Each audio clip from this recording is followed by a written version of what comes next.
Even coming off of a mini bye, the Seahawks had a lengthy injury report returning to the practice field on Wednesday as they gear up for the rematch against the 49ers. Which players may be called upon to take on bigger roles in Sunday's rematch? We'll be breaking it all down with a close look at the injury report here on our Wednesday edition of Locked On Seahawks. You are Locked On Seahawks, your daily Seattle Seahawks podcast. Part of the Locked On Podcast Network. Your team every day.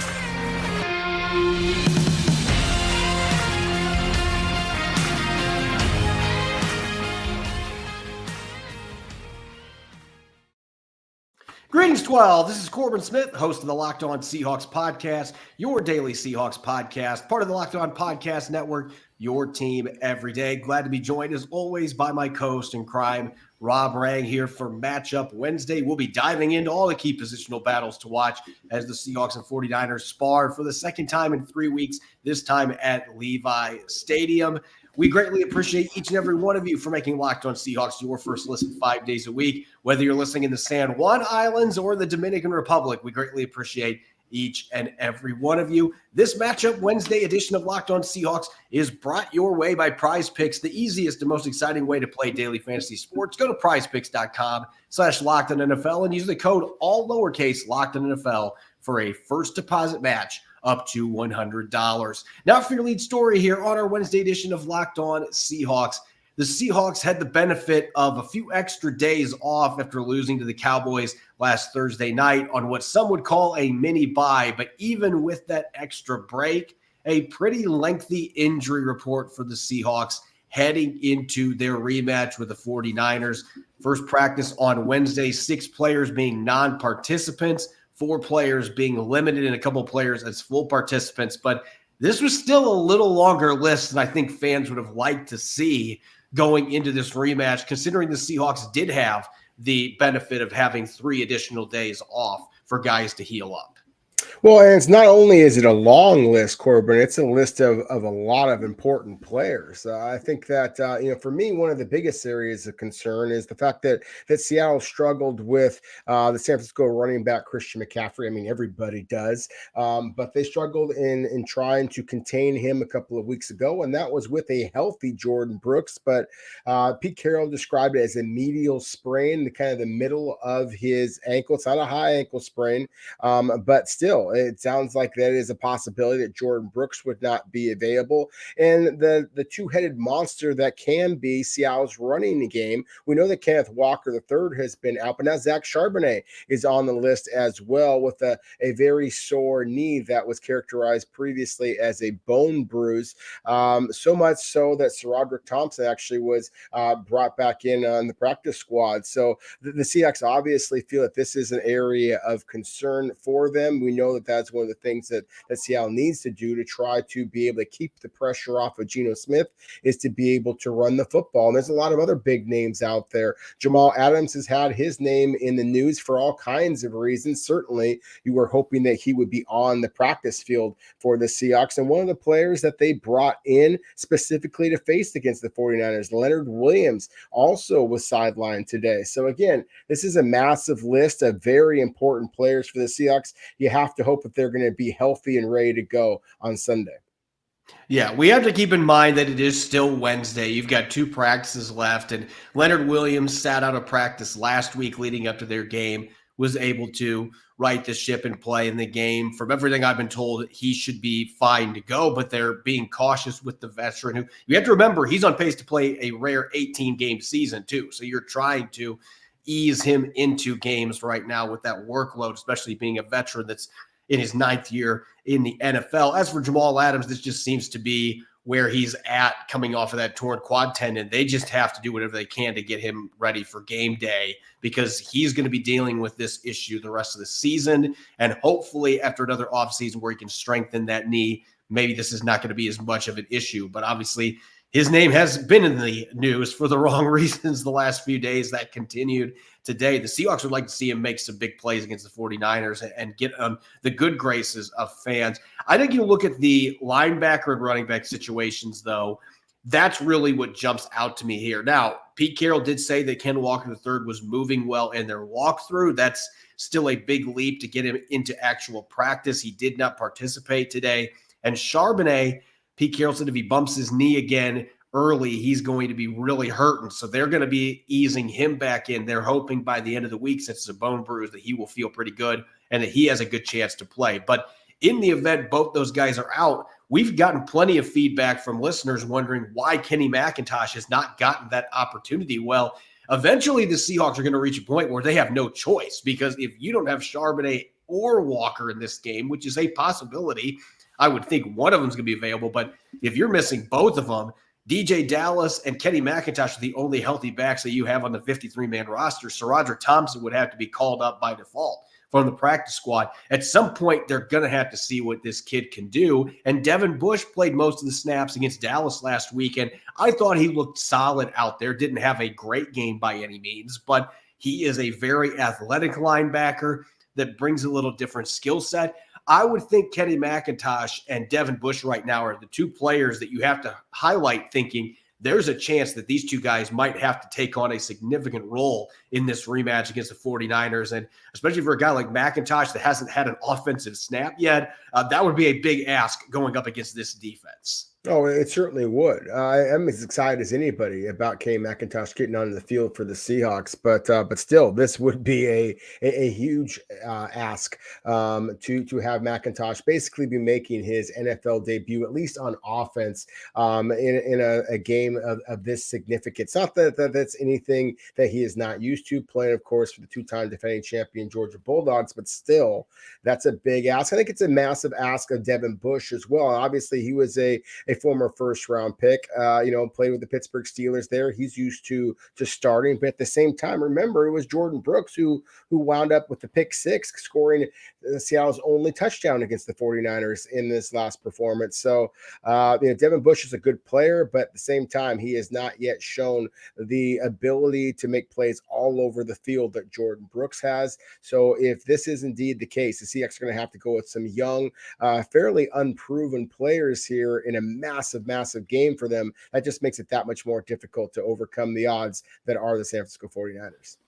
If you're looking for a positive silver lining with all these players that are listed, even though he was limited on Wednesday, Abraham Lucas came out of last week's game in good shape, according to Pete Carroll. And this is just another situation where he's got a knee issue that isn't 100%, so they are going to give him some time off during the week to make sure that he is ready to go on game day. But all signs, everything that Pete Carroll said, suggests that he's in good shape coming out of that game. That's really good news, because week to week, they're going to have to be watching him closely with the nature of that knee issue. But sounds like he's got a good chance to play. Evan Brown, sounds like his issue with his thumb is not significant either. So hopefully this means we will see the same offensive line out there. We won't have a 10th different combination on the field against the 49ers, maybe a little continuity from week to week. So that might be one big positive here, but certainly some big names on the injury report. We'll see what happens the next few days with players like Ken Walker, Jordyn Brooks. Do they get back on the practice field? Do they have a chance to play on Sunday? Seattle's hoping to be as close to full strength as possible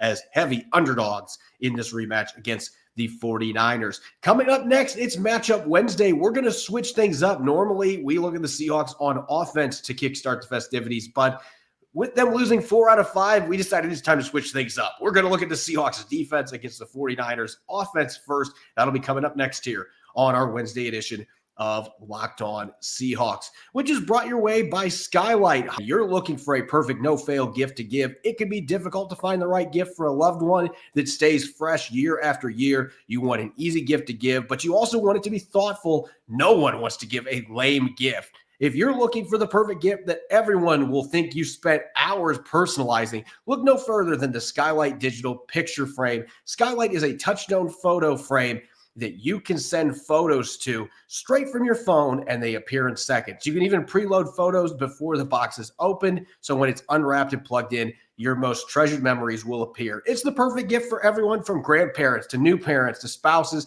to even a group of people. It's so easy to use. You can set up in less than 60 seconds, and the touchscreen makes it easy. Swipe through photos, tap to see new photos sent, tap the heart button to say thank you to the sender. It's a delight to use every day. As a special limited time offer for our listeners here, $15 off your purchase of a skylight frame when you go to skylightframe.com/locked-on to get $15 off your purchase of a skylight frame. Just go to skylightframe.com/locked-on. That's SKYLIGHTFRAME.com/locked-on.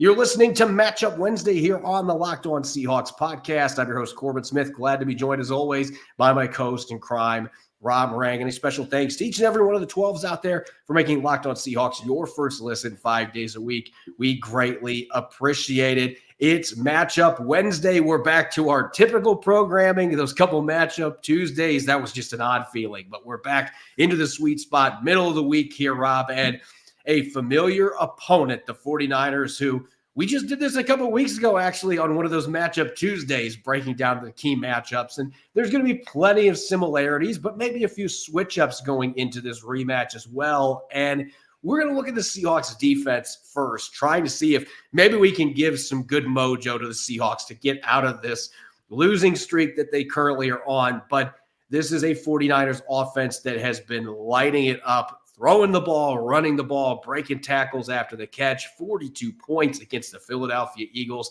last week. And there's a number of different directions we could go here, but I know there's one matchup that you're looking at thinking Seattle may potentially have an advantage they could take advantage of on the road. Yeah, and one of those advantages, I believe, is still at the line of scrimmage. And that might surprise some people here because, of course, San Francisco has proven dominant in so many different ways. And one of them would be the way that they held up at the line of scrimmage, actually dominated against the Philadelphia Eagles a week ago. But at the same time, I think that we were commenting about how Seattle has a lengthy injury list. That the 49ers actually, for the first time this season, Corbin, have a little bit of an injury issue themselves, other than at Trent Williams, but their right guard with Spencer Burford, who has played pretty well at the right guard position. The 49ers also have a kind of an undersized center, a good center, but an undersized center in Jake Brendel. And as I mentioned before, with Leonard Williams being traded from the New York Giants, I really think that it is critical that he be one of the players who steps up here for the Seahawks. Those of you watching on YouTube also just saw Jordyn Reed, who has been arguably Seattle's most consistent defensive player all season long, certainly along the defensive line.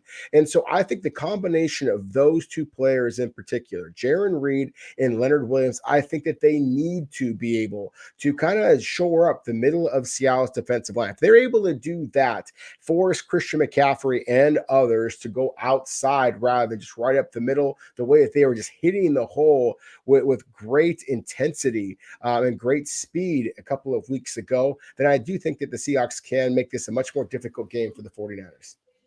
And I'm looking at it from a pass rushing perspective. It feels like Brock Purdy has been so slithery when it comes to getting away from edge rushers. But if you can collapse the pocket inside out, that has been the key to getting to him. Based on the film, the teams had success beating the San Francisco 49ers earlier this year.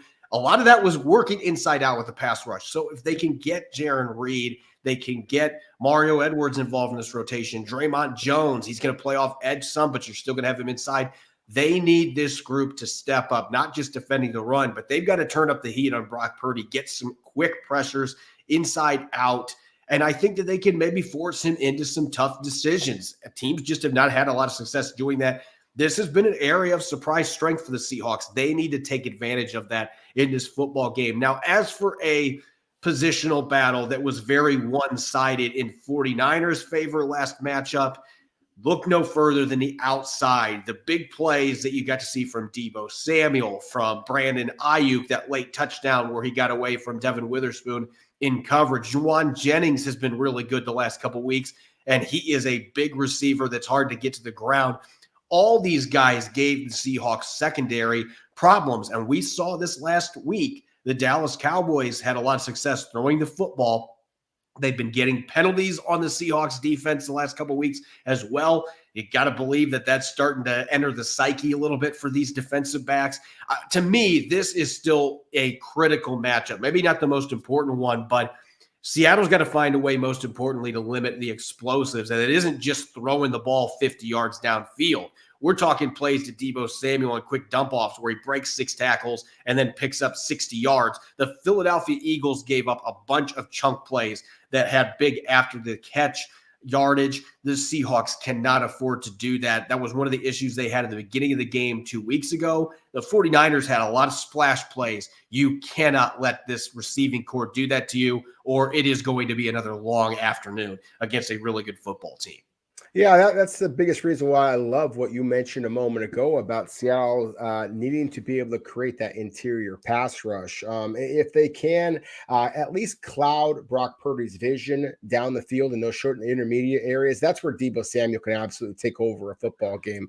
Brendan Ayuk is a terrific talent. He has the straight line speed to be able to create those big plays over the top, and obviously is a crafty route runner in the intermediate areas as well, as you alluded to.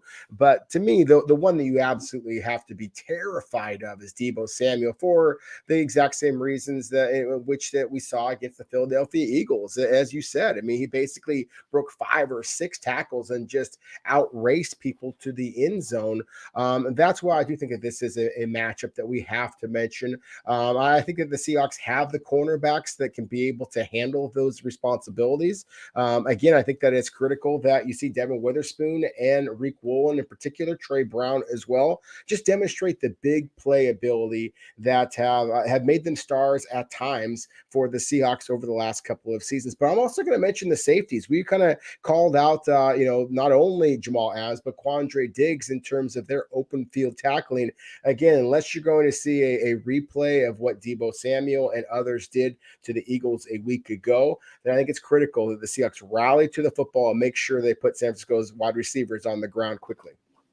They need number 33 to play close to his capabilities. There were a few games early this year when he came back from injury where you have seen flash plays, but we have not seen the consistency, and the Seahawks have had to wean him through the week to make sure he's ready to go. And then there's been the issues off the field, some of the maturity-related issues with how he's handled stuff on social media. I mean, a lot of that will go away quicker if you just start playing the way that you're capable of, and you just can't leave tackles on the field, especially against this football team. And he's also going to get plenty of matchups with George Kittle, which, of course, is going to be a worthwhile matchup to watch in this game as well. At the end of the day, though, we saw it a couple weeks ago. The 49ers were able to impose their will with the run game, and that is really what set the tone in this football game. And the fact that Jordyn Brooks, there's a chance he's not going to be available in this game. Bobby Wagner and Devin Bush, potentially your 2 starters. Christian McCaffrey has a great opportunity here to repeat what he did a couple weeks ago, if not produce more yardage. And the Seahawks missed so many tackles on him. And he just showed more will and more want than what their tacklers did, especially that second touchdown that was an 8-yarder where it felt like half the defense had a hand on him and nobody could get him down.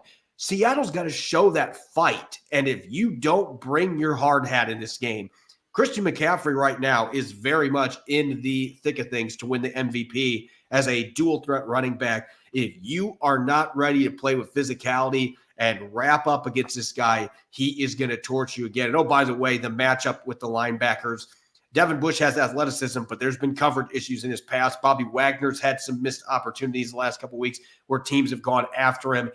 You can't tell me that Kyle Shanahan is not going to be looking towards the passing game to find ways to get those matchups. McCaffrey against the linebackers. They've got to step up and play a lot better than they did a few weeks ago, regardless of whether Brooks in the lineup or not, or this has a chance to be another game that really gets away from them early. Yeah, I think that you had the statistics up there for Christian McCaffrey a moment ago, and the one that jumps out to you is the most obvious one, 17 total touchdowns. I mean, my goodness, we're in week 14. I mean, the guy has been absolutely the MVP, at least in my opinion. I know that MVP equates to QB in today's NFL, which is just nauseating in my opinion, but whatever. I think that, it's critical that the Seahawks slow down Christian McCaffrey. He is not one of those guys you're going to be able to truly eliminate, barring injury, because he is just that damn good. I mean, when I was a kid, Corbin, one of the things, I used to go to some rodeos, and they used to have these competitions. They call it the greased pig, where they literally would have a little piglet out there that they would put oil on, and you have to try to tackle it And there was just no way of doing that because they were strong, they were low to the ground, they were incredibly quick. Now, I'm not going to call Christian McCaffrey a pig, but my goodness, he has that same type of ability to slither his way through tackles. And as you mentioned, with Jordyn Brooks, the injury or coming off of an injury and his potential inability to play in this football game, that is significant. What I definitely remember about Devin Bush when he was a first-round pick is as a shorter linebacker, what he relied on was his explosiveness to knock people down, but he didn't always wrap up. You'd better wrap up against Christian McCaffrey. Otherwise, again, you might have a greasy pig waltzing into the end zone for his 18th touchdown of the season. And we've seen that field. It can get sloppy if the weather's not going to be nice, which it looks like there's a chance there could be some rain in the forecast. So you might have the visual of that as well with Christian McCaffrey slipping through the Seahawks defense. We're going to continue our matchup Wednesday festivities, switching over to the Seahawks on offense against the 49ers. Nasty defense. We will get to that here in a moment on Locked On Seahawks, which is brought your way by Prize Picks. Prize Picks is the largest independently owned daily fantasy sports platform in North America, and it's the easiest and most exciting way to play daily fantasy sports. It's just you against the numbers. You're not battling thousands of other players, including pros and sharks. You're just picking more than or less than on 2 to 6 player stat projections, and you get the chance to watch the winnings roll in. I can make my Prize Picks selections in less than 60 seconds. And with basketball season here, I'm really enjoying this. The combo projections with football and basketball from the Specials League. For example, I can have Steph Curry and Jackson Smith and Jigba at 10.5 3-pointers plus receptions. Prize Picks even offers a reboot policy so that your entries stay in play, even if one of your players gets injured. For football and basketball games, if you have a player who exits the game in the first half and does not return in the second, that player is rebooted. Prize Picks is the only daily fantasy sports platform with an injury insurance policy, and Prize Picks is an absolute blast each week. It's an easy way to enjoy daily fantasy without the hassle and land quick winnings. Go to prizepicks.com/LockedOnNFL and use the code LockedOnNFL for a first deposit match up to $100. That's prizepicks.com/LockedOnNFL and use the code LockedOnNFL for a first deposit match up to $100. Prize Picks, daily fantasy sports made easy. As the weather gets colder, the NFL offers stay hot on FanDuel. We are already in week 14 of the season. Make sure to check out the incredible offers from FanDuel, America's #1 sportsbook. Right now, new customers get $150 in bonus bets with any winning $5 moneyline bet. That's $150. If you've been thinking about joining FanDuel, there's no better time to get in on the action as we get into the final stretch of the NFL regular season. The app is so easy to use. There's a wide range of betting options, including spreads, such as the Seahawks being a major underdog on the road in Santa Clara, player props, such as Geno Smith's total passing yards or touchdowns this weekend, over-unders, and much more. Visit FanDuel.com/LockedOn and enjoy the NFL season with an offer you won't want to miss. FanDuel, official partner of the NFL. You're listening to Matchup Wednesday here on the Locked On Seahawks podcast. This is your host, Corbin Smith. Glad to be joined, as always, by my co-host in crime, Rob Rang. And a special thanks to each and every one of the 12s out there. Thank you for making Locked On Seahawks your first listen 5 days a week. We greatly appreciate it. Coming up tomorrow, it'll be crossover Thursday, Locked On Seahawks, Locked On 49ers. Our colleague Nick Lee will be taking the honors this week, joining the Locked On 49ers crew. Make sure that you are listening in to that fun episode as they continue to dive into Sunday's rematch between two bitter NFC West rivals. Continuing our matchups here, positional battles here on our Wednesday episode. We've switched gears this week. Normally, Seahawks offense gets the first segment. We switched it up this week, hoping maybe we can alter the luck and the fortune a little bit for the Seahawks. But it's time to look at the Seahawks offense going up against the 49ers defense. And the last 2 seasons, Rob, this has been an incredibly one-sided affair with the 49ers defense dominating. We saw that again a couple weeks ago. No offensive touchdowns for the Seahawks in that 31-13 loss. In order for them to change the tide and have more success on the road in this rematch, what position group, what positional battle are you looking at here from a matchup perspective that really can give the Seahawks a chance to battle in this game and maybe even win on the road? Well, you mentioned the word battle a couple of times, Corbin, and I think that it's in the trenches again. I think you got to go back to good quality Seahawk run the damn ball football. That has always been what Pete Carroll was about. And so there's an individual matchup here that I'm particularly interested in, and that is the return of Abe Lucas at the right tackle position going up against Nick Bosa. And I actually would even slide over a little bit to the guard position. Anthony Bradford, of course, did not play, in this past match against the San Francisco 49ers. And the 49ers, as I mentioned before, have their own injury problems. One of their absolute studs, Eric Armstead, is struggling with a leg injury of his own. He may not be available to play. Now, the 49ers are completely loaded on the defensive line. They would just put in another former first-round pick in Javon Kinlaw in Armstead's place. But still, I do think that the added physicality of an Abraham Lucas and an Anthony Bradford could give the Seahawks some ability to be able to run the ball. You run the ball a little bit on this 49ers team, and then that's going to set the passing game that much more for Geno Smith. Is it going to be easy? Of course not, especially when you're on the road. But still, I think that is the easiest way in which the Seahawks can turn the game around a little bit, much like the way that we're trying to turn around by having the conversation about Seattle's defense first and then Seattle's offense. They can flip the script a little bit if they get a little bit more physical at the point of attack. The only game these two teams have played the last 2 years where the Seahawks got off to a quality start was that playoff game last January. And they ran the ball fairly well in that first half, and they got a couple big plays off play action, including a long touchdown pass to DK Metcalf. So that does seem to be the ingredient here. And I think having Abraham Lucas back in the run game is going to help. Anthony Bradford at that right guard spot, I think he brings you more physicality and more, I don't know that toughness is the right word, but he definitely brings more physicality and tenacity than what Phil Haynes brings there. Haynes started and played that entire game a couple weeks ago. So this is going to be a little different lineup that the Seahawks will have out there on the offensive line. And if they can run the football a little bit better, it does open things up for their passing game, that play action game to get rolling. I'm glad you mentioned the running backs because as we talked about in the first segment, that's really the big question mark on offense for the Seahawks from an injury perspective. We expected Abe Lucas is going to be ready to go and Evan Brown's going to be ready to play, but we don't know Ken Walker III's status. He didn't play in the first matchup between these two teams. Zach Charbonnet is now dealing with a bruised knee. Kenny McIntosh hasn't played any offensive snaps, and DJ Dallas has only gotten a handful of snaps. And so I think that it's crucial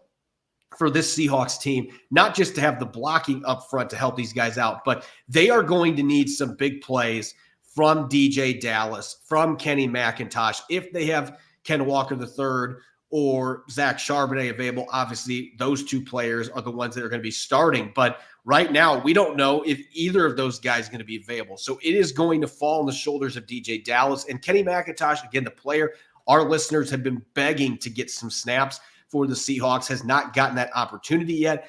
This is a game that would be a tough matchup for a rookie to make his debut from that perspective. But at the same time, McIntosh is one of those guys that's kind of slippery. He's got pass catching ability. You could move him around the formation.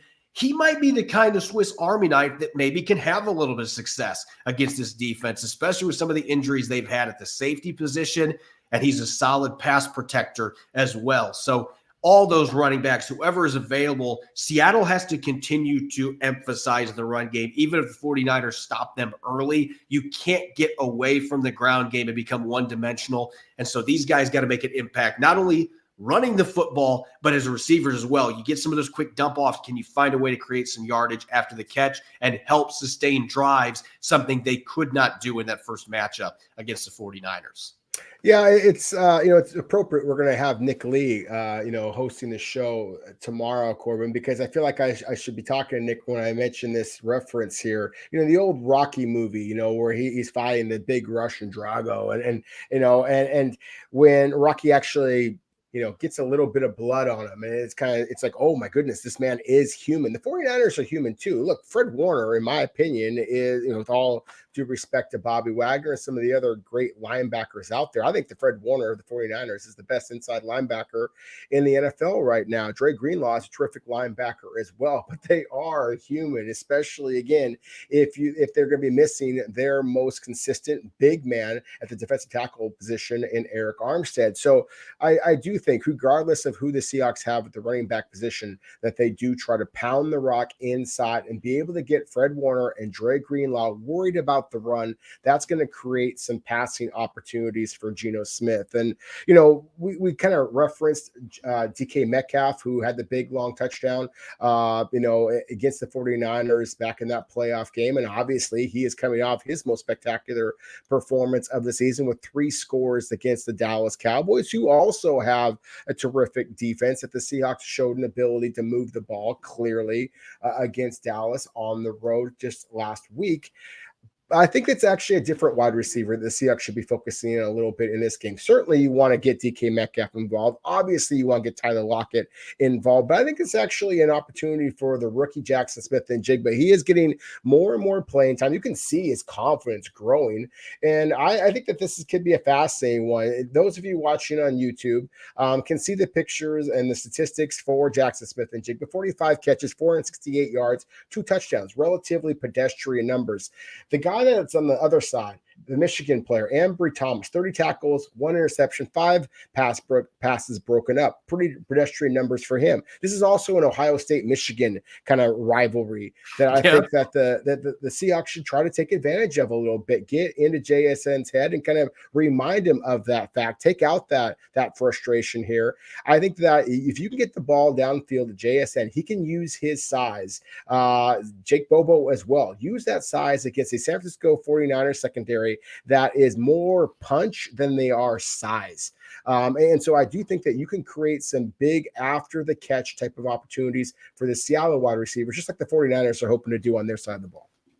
Earlier this year, this was a bit of a bugaboo for this 49ers defense. When they had a 3-game losing streak, there were some big plays given up from the slot. In recent weeks, they have cleaned that up. But this does feel like an area with Smith-Njigba's size. The fact that he is getting more involved week in, week out, and they're going to be paying extra close attention to DK Metcalf with what he did last week against that really good Cowboys secondary. Metcalf could have had a few big plays in the first matchup and wasn't able to get his feet in bounds on one of them. And then the second one, the throw was a little bit underthrown. If you can hit on a few of those big plays downfield, the 49ers have shown that they will give up some plays, but you have to be able to execute and finish. They didn't do that a couple of weeks ago. So if they can do that, they can get Jackson Smith-Njigba involved in the slot, maybe your tight ends a little bit in the slot as well. That seems like the key to being able to have a rhythm in the passing game, get some first downs, sustain some drives, have the football for more than a couple minutes, keep that 49ers offense off the field, keep your defense fresh. It's all cyclical, but they can get that done in part by getting Jackson Smith-Njigba involved. And I feel like this is a matchup that could be a positive one for him that he can capitalize on because of his size advantage against who the 49ers are going to be rolling out in the slot. As always, you can follow me on Threads at Corbin Smith NFL. You can follow Rob on X at Rob Harang. Subscribe and follow Locked On Seahawks on YouTube and wherever you listen to your podcast to make sure you don't miss a single episode. Coming up tomorrow, it's crossover Thursday. Nick Lee will be teaming up with the Locked On 49ers crew to continue diving into Sunday's rematch at Levis Stadium. You won't want to miss it. Enjoy the rest of your Wednesday, and thanks for listening. Go Hawks.